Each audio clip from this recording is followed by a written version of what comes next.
Hello. हाँ, मुझे आवाज आ रही है राजेश जी। जी मैम, आपकी आवाज आ रही है अभी। हाँ जी, हाँ जी, हाँ जी, हाँ जी, हाँ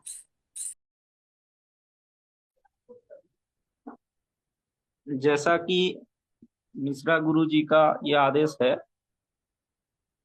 कि शालिनी मैम को अध्यक्षा मानकर हम प्रारंभ करते हैं। मैम, अनुमति दीजिए, मैं शुरू करूंगा।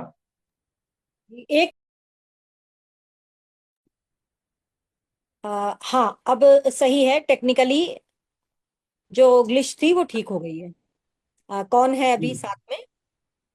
जी मैम, मैं गुरुपतधर, अच्छा। तकनीकी सहायक, जी जी। और इस थोड़ा सत्र इधर में भी। इस जी सत्र जी। में संयोजक क्या आप रहेंगे?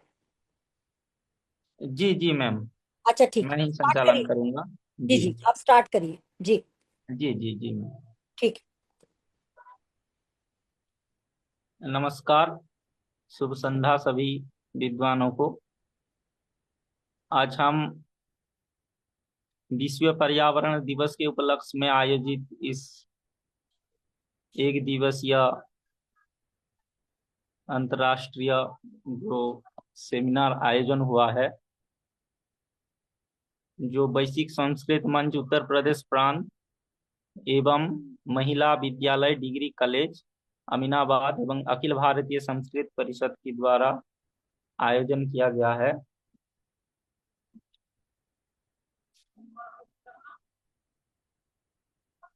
हर वर्ष 5 जून को ये दिवस हमें प्रकृति के प्रति हमारे उत्तरदायित्व की याद दिलाता है कि ये धरती केवल हमारी नहीं, आने वाली पीढ़ियों की भी है। इस वर्ष की थीम है प्लास्टिक प्रदूषण का अंत, बीट प्लास्टिक पॉल्यूशन, जो हमें न केवल सोचने बल्कि तुरंत कदम उठाने के लिए प्रेरित करती है। प्लास्टिक एक ऐसा संकट बन चुका है जो हमारे नदियों, महासागर, जमीन और यहाँ तक कि हमारे भोजन में भी पहुंच चुका है। ये न सिर्फ पर्यावरण के लिए बल्कि हमारे स्वास्थ्य के लिए भी एक गंभीर खतरा है मैम। इसलिए आज इस उपस्थित इस तकनीकी सत्र में हम मिलकर विचार करेंगे, सुनेंगे सभी को, और अंत में हम अध्यक्षा मैम की वचन को हम सुनेंगे। क्या समाधान हम पा सकते हैं, इसका इसका विचार करेंगे और विचार सुनेंगे मैम से भी, और ये समझने का प्रयास करेंगे कि शोध, नवाचार और सामूहिक प्रयासों के जरिए हम इस संकट से कैसे बाहर आ सकते हैं। तो ज्यादा समय नहीं लूंगा। अ, मैं अध्यक्षा मैम की एक शब्द में परिचय देता हूं, क्योंकि मैम का जो परिचय वो है, मतलब इस सत्र ही समाप्त हो जाएगा। तो आदरणीय मैम को मैं आमंत्रण करता हूं, स्वागत करता हूं, और साथ ही हम आमंत्रण करते हैं हमारे जो पत्रवाचक है, उन्हें हम आमंत्रण करते हैं। वो लिस्ट ग्रुप में दिया गया था, उस लिस्ट के क्रम ही हम बुलाएंगे। तो मैम की अगर आज्ञा है तो हम प्रारंभ करें पत्रवाचन। गुरुपत जी, आप प्रारंभ कीजिए। जी जी मैम, धन्यवाद। प्रथम तकनीकी सत्र के जो ऑनलाइन पत्रवाचक है, वो कृपया इस सत्र में शायद उपस्थित भी होंगे, क्योंकि समय थोड़ा परिवर्तन किया गया था। तो आशा करते हैं सभी उपस्थित है। हम एक एक करके नाम लेंगे गुरुजनों का, शोध छात्र का, और समय को ध्यान में रखते हुए हम थोड़ा ढीले हो गए। तो 2 से 3 मिनट के अंदर ही आप अपना पत्र का सारांश ही प्रस्तुत करें, केवल निष्कर्ष ही बताएं, ताकि सभी का समय, सभी को सुन पाए हम।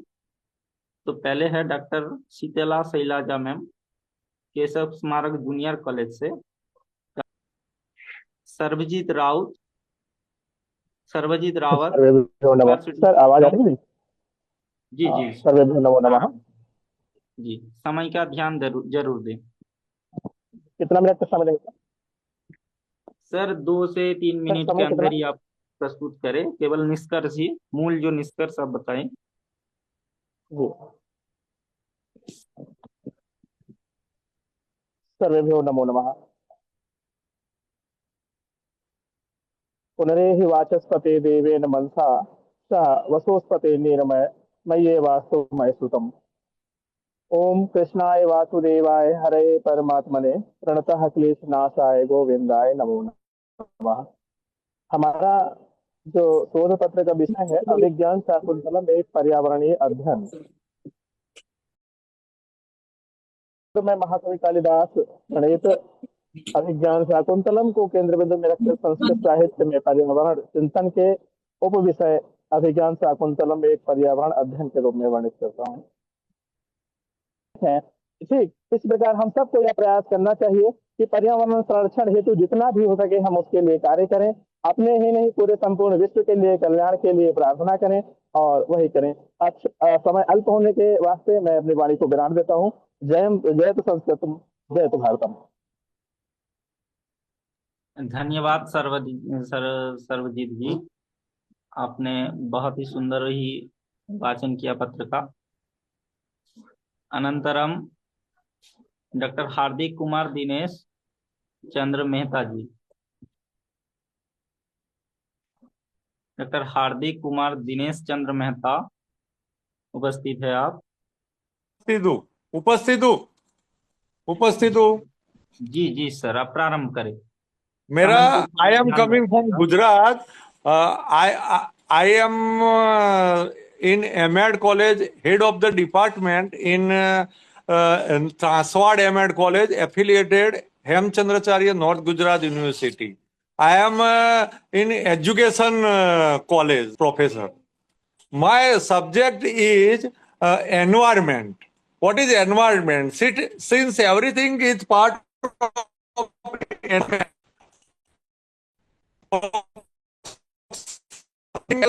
people India will understand the use these term sir माफी चाहूंगा, आपका आवाज different. नहीं आ रही है। सर आप आ अपना रही वीडियो आप रखें। है सर आपका आवाज क्लियर नहीं आ रहा है, आप वीडियो आप रखें, क्लियर आएगा वो।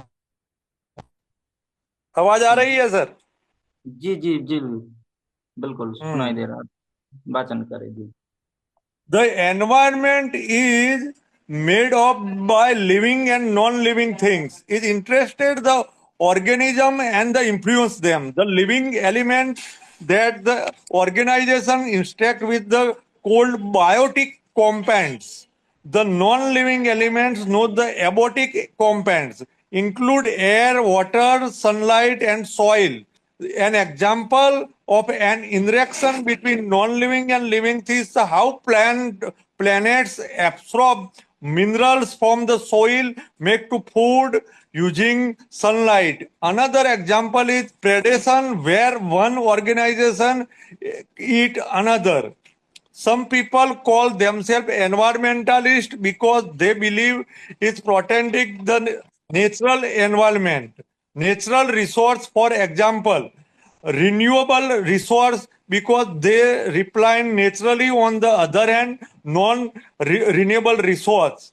Some natural environmental elements such as lighting can also be harmful humans. My conclusion is the environment is an essential part of life and encompassing both the living and non-living elements that the interact is complex ways.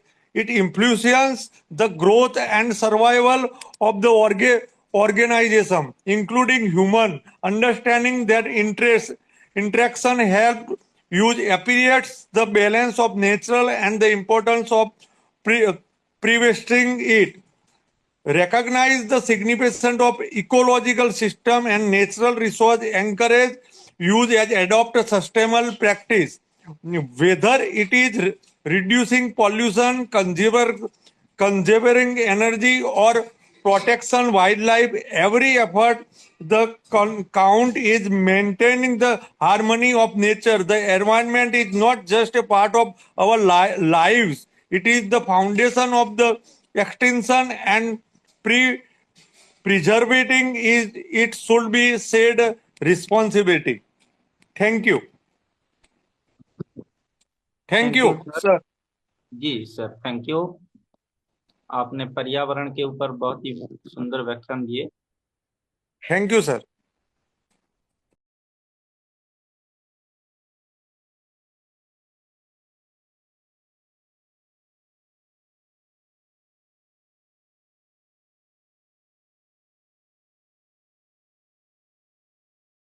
જો તુલસીનું વૃક્ષ એ ઘેર ઘેર વાવવું જોઈએ, જેથી આ એક ઔષધિના રૂપમાં આ તુલસીનો ઉપયોગ થાય છે, તો તુલસી છોડને ઘેર ઘેર વાવીએ અને પર્યાવરણ બચાવીએ।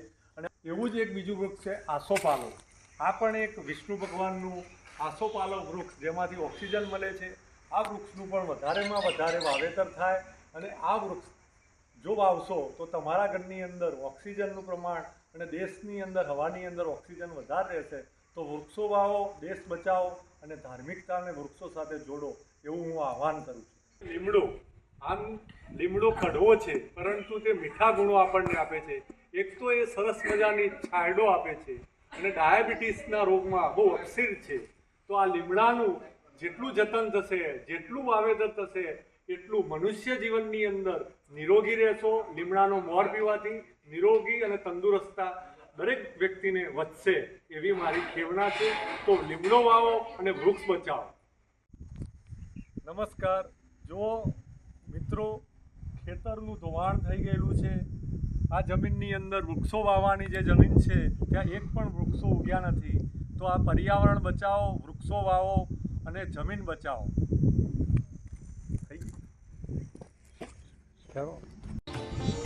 ભારતીય સંસ્કૃતિની અંદર જે વડનું જે વૃક્ષ છે એ વડલા તરીકે ઓળખાય છે અને વટ સાવિત્રીનું વ્રત આ વૃક્ષના નીચે બહેનો, જે પરણેલી બહેનો હોય છે, એ કરતી હોય છે। આ વડની અંદર પુષ્કળ પ્રમાણમાં ઓક્સિજન મળે છે અને આ વડલું એ આપણા ભારતીય સંસ્કૃતિનું જૂનામાં જૂનું પ્રાચીન વૃક્ષ છે। તો આ વડલાને વાવવો જોઈએ અને એને પર્યાવરણ બચાવવા માટે, ઓક્સિજન માટે શહેર શહેર અને ગામડાઓમાં આ વૃક્ષનું જતન થાય અને આનું વૃક્ષ વાવવાનું ઝુંબેશ ચલાવવો તો જોઈએ। દરેક શાળા કોલેજોમાં એક વડનું વૃક્ષ હોય, એક પીપળાનું વૃક્ષ હોય, તો હિન્દુ સંસ્કૃતિ અને ઓક્સિજન સારા માત્રામાં મળી રહેશે।